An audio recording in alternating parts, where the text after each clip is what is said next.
Thanks for tuning in to Witch Wednesdays with Steph for a chat about a new witchcraft topic every Wednesday morning. Welcome back to Witch Wednesdays. I'm Steph, and you are listening to episode 99, How to Use Crystals. Now, we had episodes in the first season, right near the beginning, talking about crystals, and we went over sort of how they work, how to cleanse and charge them, the different shapes that you can have, and then just touched a little bit on how to use them. And then we also had an episode of the top 10 most useful crystals and ones that we loved in particular. So this episode is to go along with that, but go a little more into depth about how specifically to use crystals, because I think a lot of witches just collect them and don't actually put them to use, which is perfectly fine. If you just think they're pretty and want to have them around, you do you. Because not everyone is interested in using crystals for their energetic properties.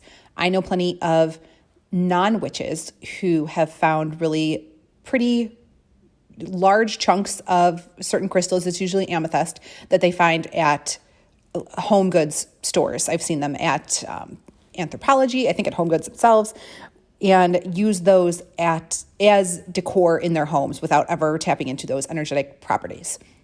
But I personally believe in being able to use crystals to, help you manifest your desired outcomes. I am a big fan of crystals. It's probably one of my most used tools within my practice, mostly small tumbled crystals, but crystals of any size. And I find that I really connect with them well, and they direct energy and hold energy really well. So I wanted to do an episode completely dedicated to the different ways that you can actually make them useful rather than just collect them. So I have 10 different specific ways that you could add to your witchy repertoire. And the first is to display them. Yes, which I just said, besides displaying them, but I mean displaying them for a purpose. They are, beautiful pieces to just work as decor, but they come in so many shapes and sizes, and that makes the larger ones popular for this. But certain crystals are known for their specific peaceful and healing properties. So those are the ones really to look for if you are going to display them in your home, because anything that has peace or healing would be ideal for displaying near doors and living rooms, because they will cleanse the energy of any guests that come into your home, whether they are witches or not. And it can also collect any negative energy that you yourself gather throughout the day. Whenever you go out and interact with other people, go to your job, go to the grocery store, you are often collecting the energies of the people around you.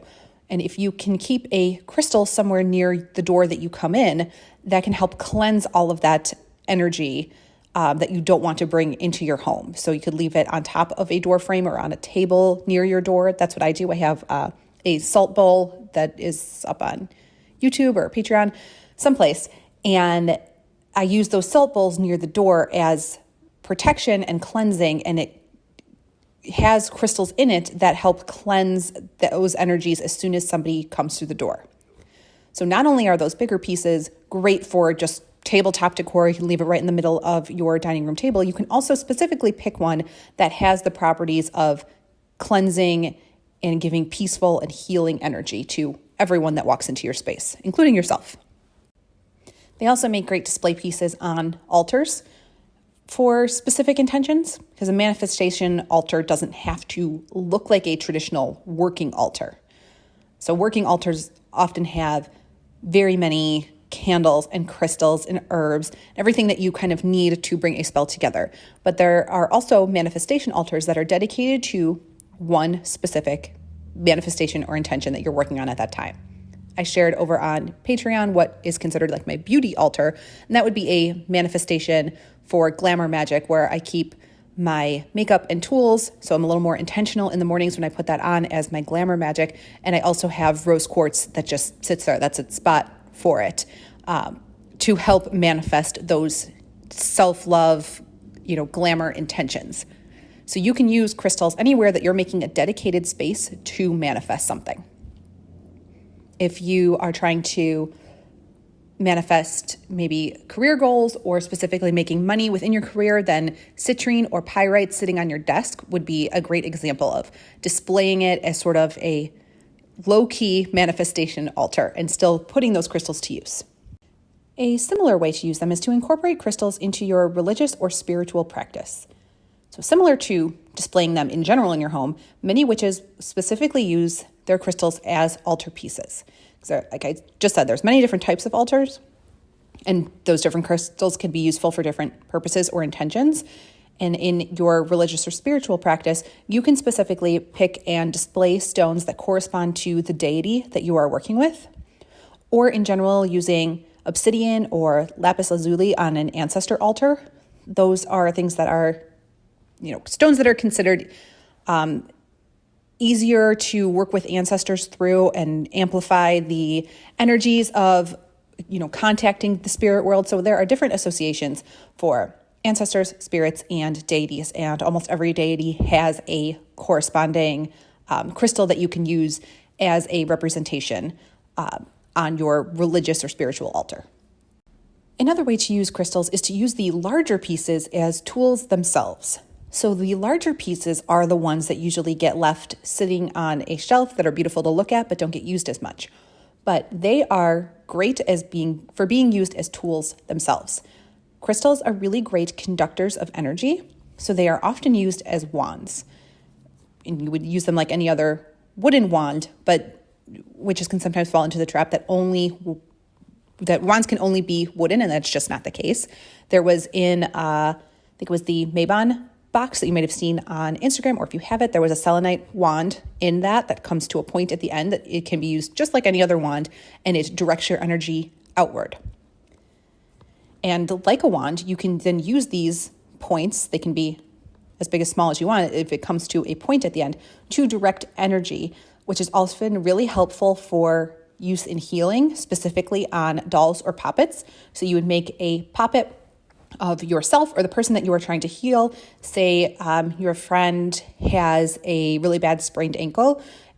Using a poppet to represent them, you would direct energy through a crystal point directly pointed on the ankle of the doll that represents them as a method of healing. And you can use a clear quartz, or you can use a specifically healing stone in order to do that. That's a great way to use some of those larger pieces. And of course, probably the most well-known example of this is the sphere shapes that are useful for scrying, which is the traditional crystal ball. It doesn't have to be clear quartz. It often is. I have a obsidian one that's just all black, but crystal balls are very popular. And I have talked about scrying on this podcast before, but it's where you stare at the surface of the ball and go into sort of a trance-like state until images start to come to you on the surface. And there are also something that are known as sheets, crystal sheets. There's like a flat piece, obsidian usually, but there are other kinds. And that can be used for scrying as well, the same way that you would use a black mirror or watered surface. Another way to use crystals that is probably one of the most popular is to wear them or otherwise use them as charms, whether that's just carrying it on your person someplace or actually wearing them.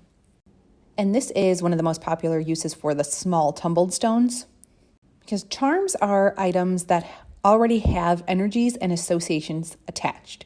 So by wearing or otherwise carrying the crystals as charms, you can draw on that energy to manifest what you want in your life day to day.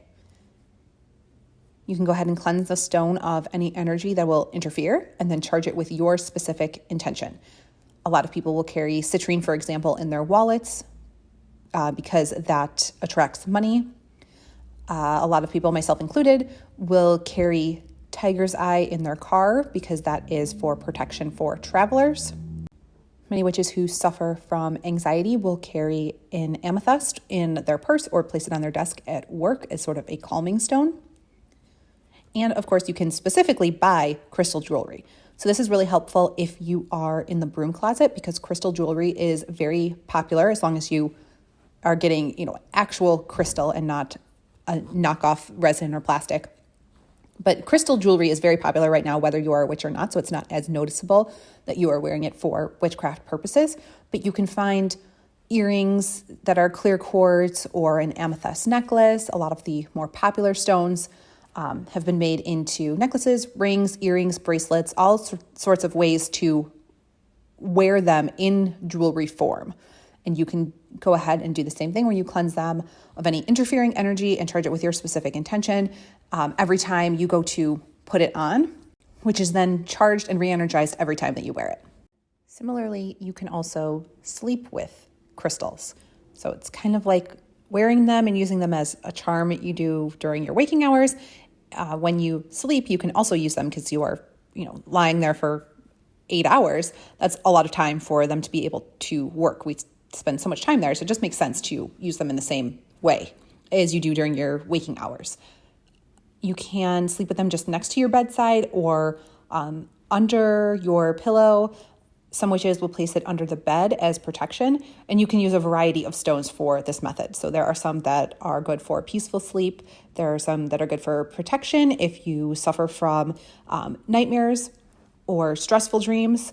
Then having a protective stone would be ideal for you. And then there are also stones that amplify your psychic awareness during your dreamlike state. So if you are specifically interested in dream work or astral travel, in remembering your dreams, then there are certain crystals that would be better for that. Crystals can also be used for healing, and I want to say that with a caveat that they should be used alongside traditional forms of medicine. They do, work. They have a lot of energy that can be used to help heal minor ailments such as headaches or anxiety, but you should always be using modern medicine in conjunction with crystals, never just relying on crystals to fix all of your problems. I don't know if anybody has seen the show The Mentalist. I absolutely love it, but there's an entire episode based around his growing up in a traveling circus, and he and his father were essentially con men, and their con was that they had this giant crystal, and they would use it to heal people, but they never believed in the healing properties of it. They were just tricking other people into spending loads of money to get this crystal to heal them, and then they would get really sick or die of their ailments anyway because they weren't either could not be healed or weren't using the traditional modern medicine alongside with the crystal, and then they would get the crystal back and keep the process going. And the whole premise of that episode was how terrible and conning that was, and that you always have to use modern medicine as well. But they do work, and they can be very helpful for healing, but always, always, always with traditional modern medicine. And another way that they are used in the healing process is to balance chakras.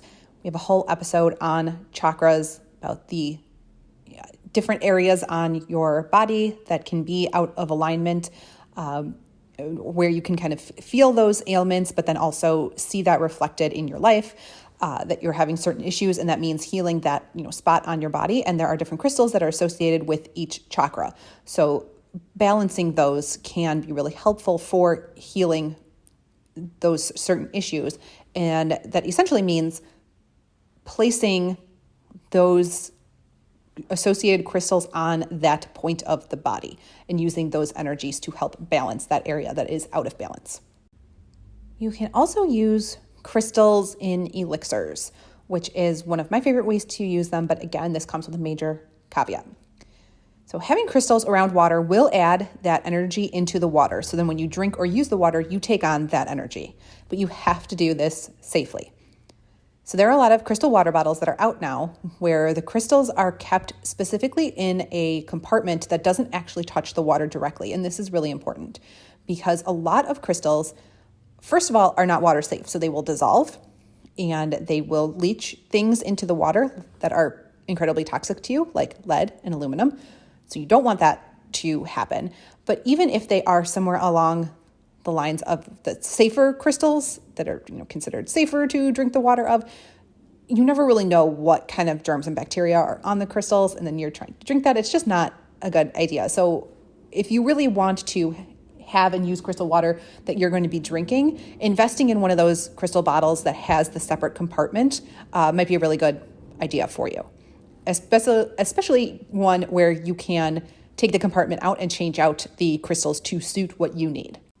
I'm also comfortable just using the crystals around the water and feeling like that is enough to get the energy into the water. So for example, when I make moon water, I leave that out in the full moon. I actually just place the crystals on top of the jar that I'm collecting the water in. And then I feel like the moon hits the crystals and then goes down into the water. And that is enough for me. I don't need the crystals to actually be in the jar. And I've also had plenty of success where they are just sitting around the jar. Still gets into the water, in my opinion. And the same way with water, they can be placed in or around oils. I find this a very popular method for me, useful in my witchcraft. And in this case, I will get the little tumbled chips of whatever crystals that I want to be using. And I do place those directly in the oils, usually in a roller ball. And I will use that oil then to anoint candles or to anoint myself if it is a crystal that I consider skin safe, even if I don't want to drink it. There are ones, that from the quartz family that I would feel comfortable putting in the oils and putting it onto my skin if necessary. But there are certain ones like malachite that I just won't even do that with. So it's all about what you feel most safe with. But even if you don't want to put it directly in the oil, again, it can be used around the oil and still get that same infusion property. Crystals can also be used to enhance meditation. Just like they can be used in decor around a room to bring, peace and to collect any negative energy, they can be used within a meditation space to amplify that energy as being a calming, peaceful space. And they are often used directly in meditation to hold on to in pairs. So you hold one in each hand to bring balance during the process of meditation. And for a lot of people who are very tactile, they need something to hold on to ground themselves to the moment that they are in. And having those heavy crystal weights in their hands gives them something to keep them on this plane and keep their mind focused. And again, you can use clear quartz. You can balance with a clear quartz and an obsidian, or you can use whatever crystals call to you in that moment of whatever that you are meditating on. The 9th way that I have on the list of ways to use crystals is to cleanse, charge, and enhance your tools, especially in divination. So we've talked before about cleansing negative or interfering energy from all the tools that you use within your witchcraft practice, and specifically like tarot decks and runes, other forms of divination. And we've talked about how that can be cleansed with smoke or in moonlight, many different ways. And one of those ways is crystals. So clear quartz specifically is very good at cleansing and clearing energy. So if you go to a tarot reader, you will often see their tarot deck sitting on their table with a crystal on top. I do this myself because that crystal on top helps to clear and charge that deck and also shield that deck from any interfering energy. So I don't have to cleanse and clear that deck every time I'm doing a new reading. And this works for other divination tools as well, the runes, pendulums. And these crystals can also amplify the energy of a space during divination. So again, if you go to a professional tarot reader, oracle cards, runes, they will often have crystals around the space to amplify whatever energy it is that they're trying to tap into. So there are certain crystals that are very good for clairvoyance, for tapping into the spiritual world, and tapping into the third eye. And they will use all of those crystals just around their space to amplify that energy. And the last and, of course, most popular way to use crystals is specifically to use them in spell work and ritual. There are many, many different ways to add them in. You program them the same way as you do making a charm, but instead of using it by itself, like the jewelry example, you use it within the spell or ritual in conjunction with the rest of your items. Essentially, you are taking the energy of that crystal, which matches the intention of your spell, and then add it in as an extra layer to make the spell more powerful. They can be placed around the working while it's in progress. So like the rose quartz example that I use for in my beauty altar, glamour magic, it is not part of the glamour itself, but it is used around the other items. It's just placed there. So the energy from that rose quartz is going into the other items and amplifying the power of that spell work, but it's not specifically the target of the spell or energy itself. You can also include them in, so a charm bag, a bowl, a jar, like I mentioned, my salt bowl that sits in there. You can make a spell jar or a sweetening jar where you put honey in and then add the crystal into the jar. Making crystal grids is a very popular method for intention setting, where you gather a bunch of different crystals that all match the specific intention and put them into a grid shape. There are a lot of different methods for this that you can find online of different shapes that you can make for different intentions, and you are just specifically thinking of your intention and charging it every time you place a crystal within the grid, and then that particular shape amplifies all of those crystals together to help amplify your intention and send that out into the universe. So the best way to use it within spell work and ritual all depends on how long you're willing to part with that crystal, which directly correlates to how many you have. So if you only have one piece of rose quartz and it's a stone that you use regularly, you probably don't want to include it in a jar spell that is sitting for a month, because then you are without that crystal for a month. It is the reason that I have multiple citrine. I have a piece of citrine that sits on my one live plant that I have in my house. It's a snake plant called Carlisle, and I put a little citrine on him, and he's doing really well, and I've had him for 2 years, and I haven't killed him yet, and he's actually growing new leaves, so I am very happy with him, and he seems to really like that little piece of citrine sitting there, and it is helping him a lot. So I don't like to move it, but that means that citrine isn't available to use in any of my other spell work that's related to growth and finances. So I needed to get an additional piece to use in other charms and spells that I wanted to do. So again, if you have a large collection and variety of crystals, then maybe that isn't as big of a deal to you. But if you only have a few, small pieces and you regularly are using them, then maybe you want to pick a method that doesn't take up the time of that crystal. So you would only place it next to your spell, like while it's going on, and then you can add it back into the rest of your collection for the next time, rather than leaving it within the jar or within the bowl to just sit there for a month or more. So those are the top 10 ways that I wanted to go over of how to use crystals. Again, show notes are always at witchwednesdays.com and over on Patreon if you want to review the list. I would say the most popular ones for me are to use them in spell work. I like using crystals in bowls and bags, charm bags and jars. I do have a pretty wide collection of the small tumbled stones, so I can use them in this way and keep them tied up within their little jars without it being an issue. I also like doing oil elixirs, so I have the little tiny chips that are in oil bottles that I find really help with, and then using them as charms that I wear or carry with me, like the tiger's eye that's in my car. But if you have any other ways to use them that I have not mentioned here, then head over to the Discord server. It's completely free. It is linked on Instagram, Witch Wednesdays Podcast. So head over there, click the link. It's free to join.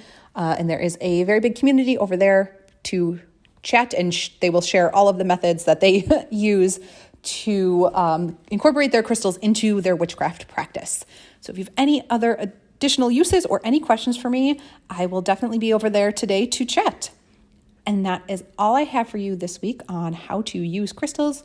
And I will see you next week for episode 100 for ancestor work.